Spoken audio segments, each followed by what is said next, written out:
చివరి నిమిషంలో పోలీసులతో వచ్చి రేఖ భర్త భూషణ్ని అరెస్టు చేయించి ఊహించని షాక్ ఇచ్చిన నందు. మరి ఇదంతా ఎలా జరగబోతుందో తెలుసుకోవాలనుకుంటే వీడియోని చివరి వరకు మిస్ కాకుండా చూసేయండి. అలానే హిందూ సంతకం చేయకుండా రాజ్ కలవాలని కోరుకునే వాళ్ళు మా వీడియోని తప్పకుండా లైక్ చేసేయండి. ఇక రాజ్ ఒక పక్కన కిడ్నాప్ చేయడానికి ప్రయత్నిస్తూ ఉంటాడు. అలాగే ఇక్కడ హిందూ పెట్టిన మనుషులు కూడా తనని కిడ్నాప్ చేయడానికి ప్రయత్నాలు జరుగుతూ ఉంటాయి. రాజుని ఇందు గుర్తుపడుతుంది, కానీ ఎలాగోలా మేనేజ్ అయితే చేసి అక్కడి నుంచి అయితే వెళ్ళిపోతారు. కానీ ఇక్కడ ఐశ్వర్య మాత్రం నువ్వు ఇంత చేతగాని దానిలా ఉండిపోతావు అనుకోలేదు, సంతకం పెట్టిన తర్వాత నీ పరిస్థితి ఏమవుతుందో నీకు తెలుసు కదని చెప్పి ఐశ్వర్య అంటూ ఉంటుంది. నేనేంటో ఇక అన్నీ త్వరలోనే తెలుస్తాయి. నాకు ఏదైనా మంచి జరుగుతుందనే నమ్మకం ఉంది, మంచి గెలుస్తుందనే నమ్మకం కూడా ఉంది. ఇంకా నీకు నమ్మకం ఉందా? నాకైతే ఎలాంటి నమ్మకాలు లేవు. అయినా నీ జీవితం ఎప్పుడూ ఇంతే కదా అని చెప్పేసి ఐశ్వర్య అయితే వెళ్ళిపోతుంది. కానీ ఏదో రకంగా నేను కిడ్నాప్ చేయాలని చెప్పేసి మనసులో అనుకుంటే ఐశ్వర్య అక్కడి నుంచి వెళ్ళిపోతుంది. ఇక్కడ చూస్తే ఇక ఒక అతను కాల్ చేసి మీడియాకి ఫోన్ చేశారని చెప్పడంతో రేఖ అక్కడికి వచ్చి బీభత్సాన్ని సృష్టిస్తూ ఉంటుంది. ఏమనుకుంటున్నారు మీరు? పోనీలే అని చెప్పేసి నేను ఇంతగా మిమ్మల్ని ఇక్కడ పార్టీలో అందరినీ గౌరవించేలా చేశాను. ఎందుకు ఇంత గొప్ప పార్టీ చేస్తే మీరు నా మీదే కంప్లైంట్ ఇచ్చి మీడియాని తీసుకురావాలని చూస్తారా? ఇక ఇప్పటి వరకు నేను ఓరం పట్టాను, కానీ ఇప్పుడు ఇక నేను ఇతన్ని బ్రతకనివ్వను. ఇంకా అయిపోయింది, మీ పని అయిపోయిందని చెప్పేసి అంటూ ఉంటుంది. ఇంక చూసుకోండి ఈ క్షణం నుంచి ఏం జరుగుతుందో అని చెప్పేసి రేఖ చెప్తూ ఉండగా, ఆంటీ ఎందుకు ఆంటీ, నేను సంతకం పెడతానని అన్నాను తప్ప సంతకం పెట్టానని అనలేదు కదా, ఎందుకంటే ఇలా చేస్తున్నారు? సంతకం పెడతాను, నేను ఖచ్చితంగా వేలిముద్ర వేస్తాను, ఆస్తి పేపర్స్ తీసుకురండి అంటే తాతయ్యని అలాగే మా నాన్నమ్మని ఏం చెయ్యొద్దు అని హిందూ ఎంతగానో ఏడుస్తూ ఉంటుంది.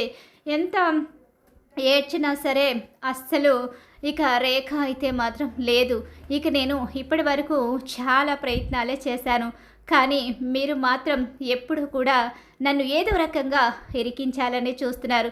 ముఖ్యంగా ఈ అపర్ణ ఆస్తిని చేతికి రప్పించాలని, నిన్ను ఈ ఇంటికి మహారాణిని చేయాలని, మమ్మల్ని మాత్రం ఈ ఇంటి నుంచి బయటకు గెంటేయాలని ప్లాన్ చేస్తుంది.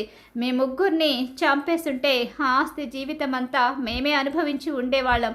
కానీ నేనే తప్పు చేశాను, అందుకే ఇక ఈ ముసలోడు పని చూస్తాను అని చెప్పేసి అంటూ ఉంటుంది. లేదు ఆంటీ, నేను సంతకం చేస్తాను, అదే వేలిముద్ర వేస్తాను, ఆస్తి మీ పేరు మీదకి వచ్చేలా చేస్తాను, అన్ని ఏర్పాట్లు చేయండి ఆంటీ, మా తాతయ్య నేను చేయొద్దు అని ప్రాధేయపడుతూ ఉంటుంది.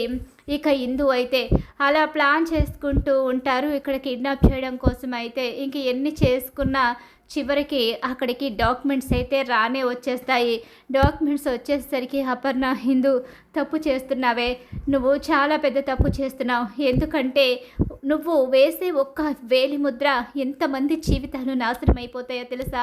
అసలు మీ తాతయ్య గురించి నా గురించి పట్టించుకోవద్దు. మేము ఇప్పుడు ఇంకా బ్రతికి ఎవరిని ఉద్ధరించాలి? ఇప్పుడు మాకంటూ ఉన్న ఒకే ఒక ఆశ, కోరిక, ఆశయం అన్నీ నువ్వే. నువ్వు నీ తల్లిదండ్రుల కలని నెరవేర్చాలి, నీకంటూ ఒక మంచి భవిష్యత్తు ఉండాలి. జీవితం అంతా దాని దగ్గర నువ్వు పని మనిషిలా బానిసలా బ్రతకాలి.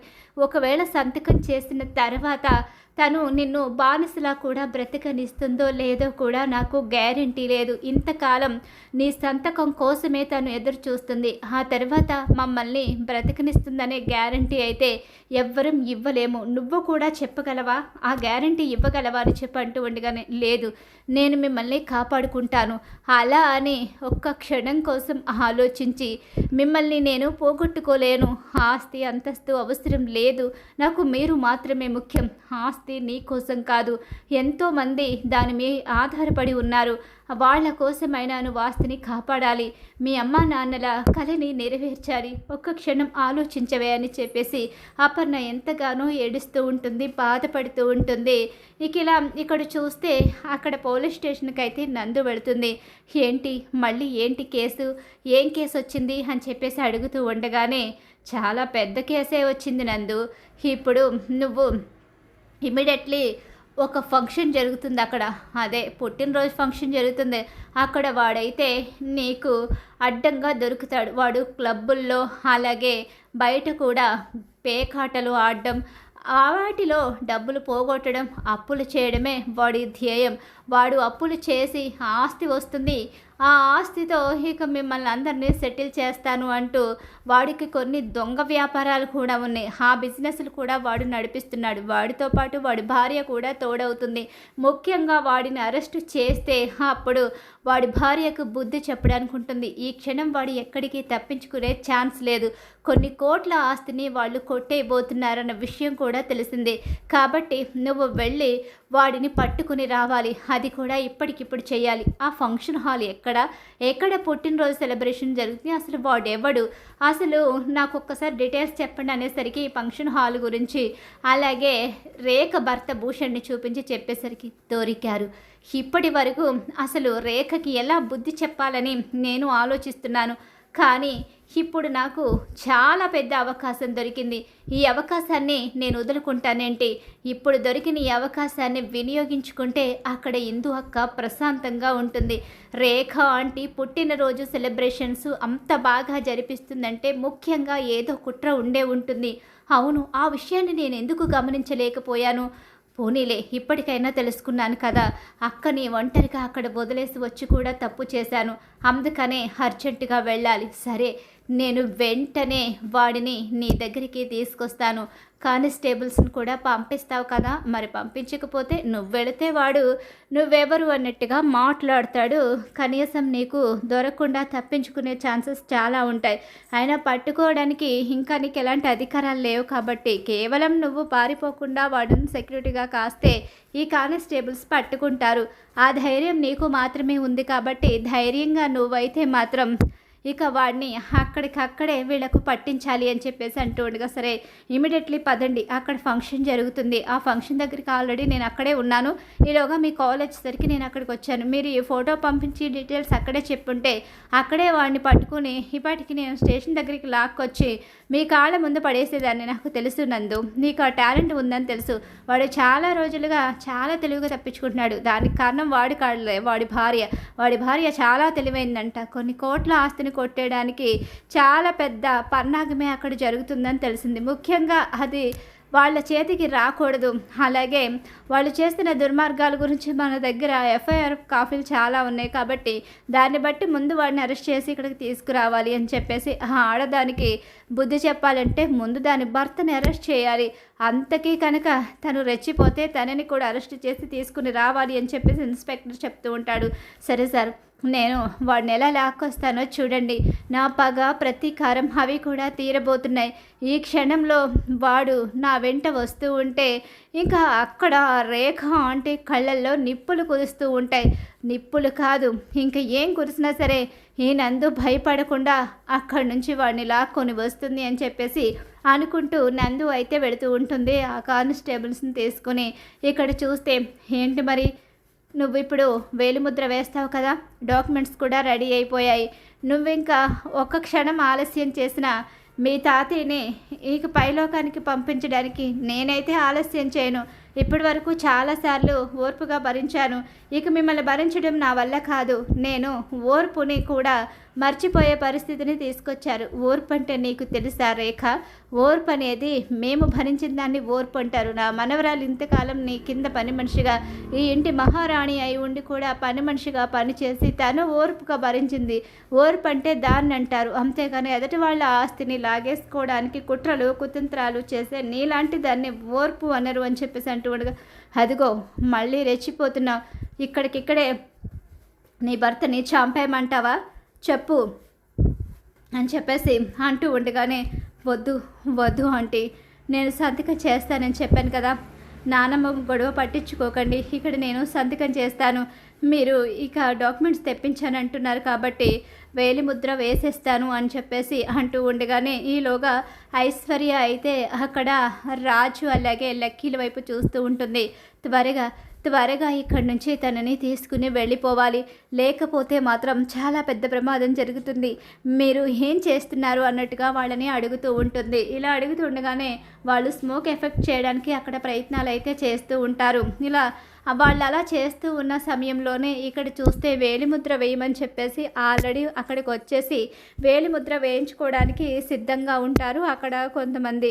ఈలోగా ఇక రేఖ చాలా హ్యాపీగా అనుకున్న టైం వచ్చేసింది. ఇక వీళ్ళ ఆట కట్టించడానికి మంచి సమయం నాకు దొరికింది. ఇక నుంచి చూడు, వీళ్ళతో ఎలా ఆడుకుంటానో చూడు. ఎట్టి పరిస్థితిలోని కూడా ఇక వీళ్ళు నా చేతిలో అయిపోయారు.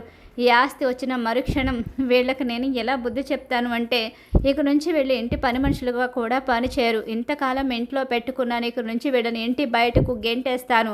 ఒక్క క్షణం చాలు, నేను అనుకున్న కళ నెరవేరబోతుంది అని చెప్పి అక్కడికి తన అప్పుల వాళ్ళు కొంతమంది వస్తారు కదా, వాళ్ళందరికీ ఒక కనుసైగా చేస్తూ ఉంటుంది. అవునవును, చేయించుకో, ఆస్తంతా నీ దగ్గరికి వచ్చేస్తే మరుక్షణమే మా అప్పులు కూడా తీరిపోతాయి కదా. అందుకే కదా నువ్వు పార్టీకి పిలిస్తే మేము వచ్చాం, లేకపోతే అప్పులు ఇచ్చి నీ చుట్టూ మేమెక్కడ తిరగలం. మా డబ్బు మాకు వచ్చేస్తే నీకు దండం పెట్టి వెళ్ళిపోతాను తల్లి అని చెప్పేసి అక్కడ ఉన్న అప్పుల వాళ్ళందరూ కూడా అనుకుంటూ ఉంటారు. ఇలా అప్పుల వాళ్ళందరూ ఆలోచిస్తూ ఉంటారు. ఈలోగానే వేలిముద్ర చేయడానికి హిందూ ఎంతగానో ఏడుస్తూ సిద్ధపడుతూ ఉంటుంది. ఇక్కడ చూస్తే రాజు అయితే వేలిముద్ర చేయకూడదు, తను ఎట్టి పరిస్థితిలోని కూడా ఆ వేలిముద్ర చేయకూడదు. వేలిముద్ర అక్కడ వేసింది అంటే ఇక మనం తనని కిడ్నాప్ చేసిన ప్రయోజనం లేదని ఐశ్వర్య చెప్తూనే ఉంటుంది. ఆ స్మోక్ ఎఫెక్ట్ ఎందుకు రావడం లేదురా, నీకు ఇందాక నుంచి చెప్తూనే ఉన్నాను, పర్ఫెక్ట్గా పనిచేస్తుందో లేదో చూసుకున్న తర్వాతే ఈ ప్లాన్ చేయాలని చెప్తే నువ్వు అబ్బే పని చేస్తుంది, నేను చెప్పాను కదా కన్ఫర్మ్గా పని చేస్తుంది అన్నావు. అక్కడ చెక్ చేసి తీసుకురమ్మంటే కూడా చెక్ చేయకుండా తీసుకొచ్చి నువ్వు నీ సొంత పెత్తనం చేశావు. కాబట్టి ఎట్టి పరిస్థితిలోని కూడా ఇప్పుడు అది పని చేయదు అని చెప్పేసి అంటూ ఉండగానే ఈలోగా స్మోక్ ఎఫెక్ట్ కొద్దిగా పైకి అయితే వస్తూ ఉంటుంది. అలా వస్తూ ఉన్న సమయంలోనే అక్కడ చూస్తే సంతకం చేయించుకోవడానికి ఆ వేలి ముద్ర వేయించుకోవడానికి వాళ్ళు రెడీ అయిపోతారు. ఆల్రెడీ తన వేలికి ఇంకు రెడీ చేసేస్తారు. తను వేలిముద్ర అయిపోతుందని చెప్పి చివరి క్షణంలో చాలా టెన్షన్ పడిపోతూ ఉంటారు. ఓ పక్క అపర్ణ టెన్షన్ పడుతుంది, సుభాష్ అలాగే అక్కడే ఇక ఐశ్వర్య కంగారు పడుతుంది. ఎందుకంటే తను కనుక అక్కడ వేలిముద్ర చేసేసిందంటే తనని కిడ్నాప్ చేసినా కూడా ప్రయోజనం ఉండదు. తనని కిడ్నాప్ చేసి డబ్బులు ఆగితేనే తప్ప తను రాజేష్ నుంచి తప్పించుకోలేదు. ఇది జరగకూడదని ఐశ్వర్య ప్రయత్నిస్తూ ఉంటుంది. స్వాతి కూడా చాలా టెన్షన్ పడుతూ ఉంటుంది.